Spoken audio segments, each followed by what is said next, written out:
The Selfish Path to Romance. Download Chapter 1 for free at drkenner.com and at amazon.com.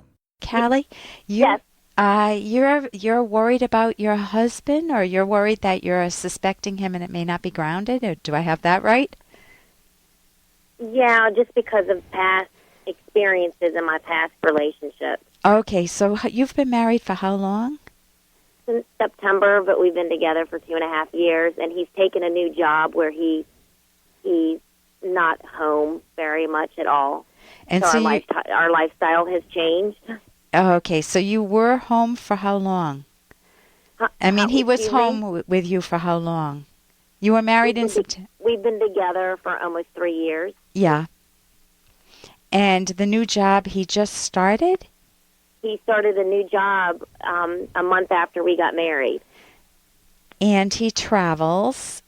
And he is gone. He leaves at 3:30 in the morning and doesn't get home till 7 at night. What does he do? And what's that? Excuse me? Oh, what type of a job? He works for the federal government.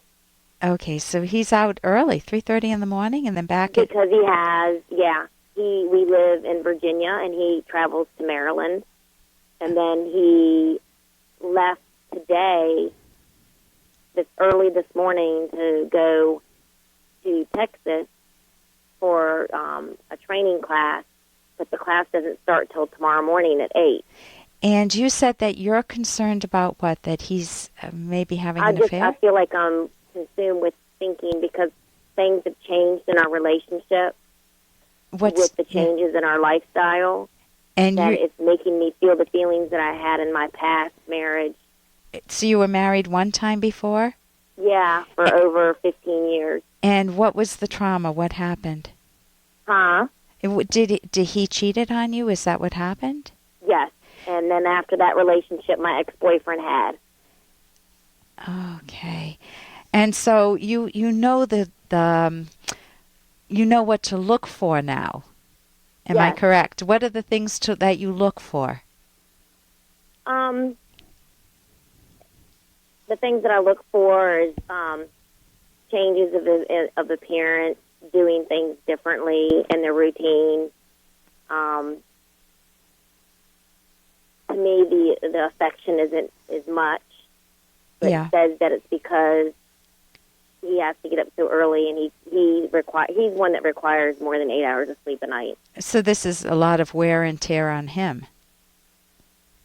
Meaning getting up early, it's very hard for him. It's not a comfortable schedule for your husband. And so you could interpret it either as, oh, poor guy, he's really tired and this is a rough schedule to keep. Or you can interpret it as, uh-oh, bad things are happening again. Exactly. And then when I try to talk about how I feel, he gets angry about it. What does he say? What does he say, Callie? He says that I need to trust him and that not to compare him to past relationships. And you're thinking he has a valid point there. Yes. And I want to know, how do I trust again? So so partly you're looking to figure out how to rebuild the trust, or how to have two categories in your mind. Men who are not around, whose affection might change a little bit, and that's because they're cheating on you. And men who are not around and the affection may change because they're tired and because they're traveling a lot and because there are so many new changes. Yeah. So partly, if you think of it as two different categories in your mind, or two, if you want, Tupperware bins, and in the first bin you would put your boyfriend and your ex-husband. Yes. Because they cheated. You want to carve out the possibility, and you want to be able to see the evidence and reality that you may be falsely accusing your husband, which is the reason you're calling me. And it's how do you untrap your thinking? One of a very good skill that you can use is called... Hey, I got to interrupt this because we've got to pay some bills. 30 seconds, that's it. A very quick ad, and then Ellen will be back. Romance. I wish I knew more about what girls want from a relationship. Boy, I wish I knew more about what I want. Where's that ad I saw? Here it is. The Selfish Path to Romance, a serious romance guidebook. Download Chapter 1 for free at selfishromance.com and buy it at amazon.com. The Selfish Path to Romance. That is interesting.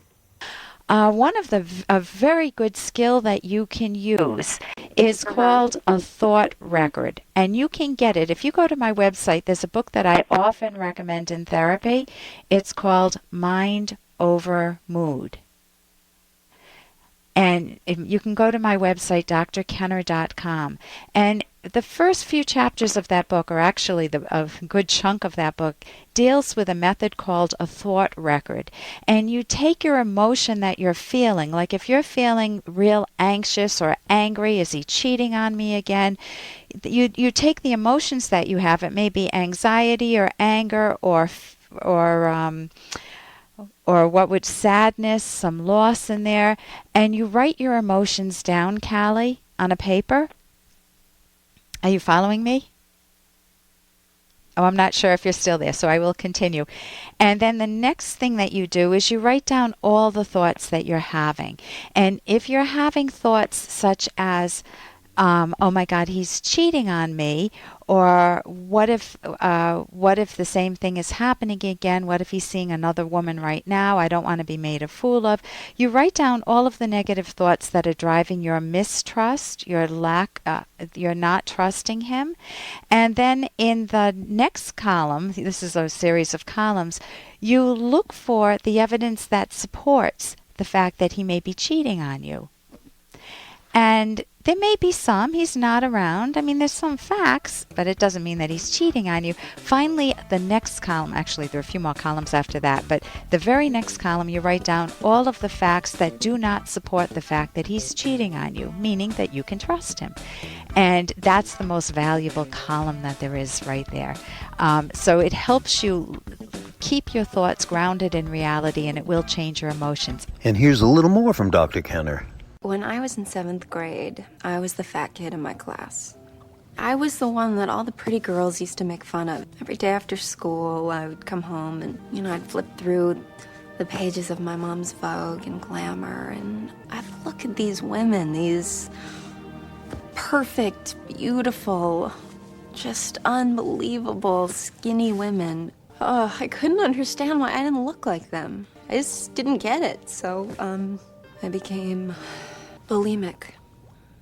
You can read minds.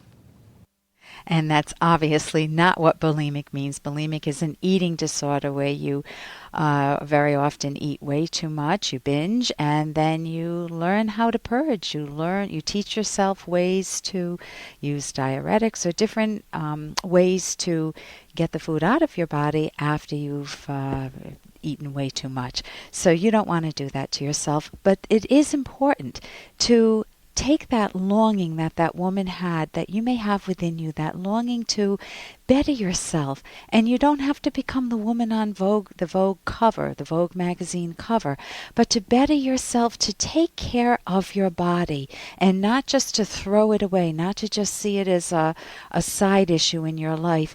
Because really, when you do whatever form of exercise that you enjoy, or if it's some activity that you enjoy, you actually feel better about yourself. And it's one of the quickest ways to help a person get out of a depression is to become a little more active in something they enjoy doing, whether it's walking and looking at the birds, or whether it's playing tennis, or whether it's going to the gym again.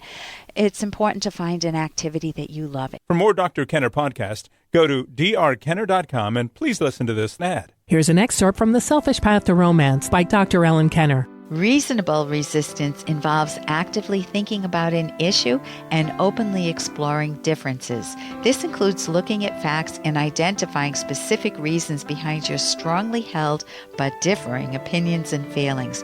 You can reduce reasonable resistance by using methods such as the following. Tell your partner that you sense resistance. Seek clarity. Understand the details of their viewpoint. Help me understand you better. Inquire into objections or strong emotions and the reasons for them. Avoid saying yes, but, which is often heard as a put down. Instead, try, I see it differently. Handle objections with a solution focus, not a blame focus, and do not rush your partner. Give your partner time to digest new ideas or suggestions. You can download Chapter 1 for free at drkenner.com, and you can buy the book at amazon.com.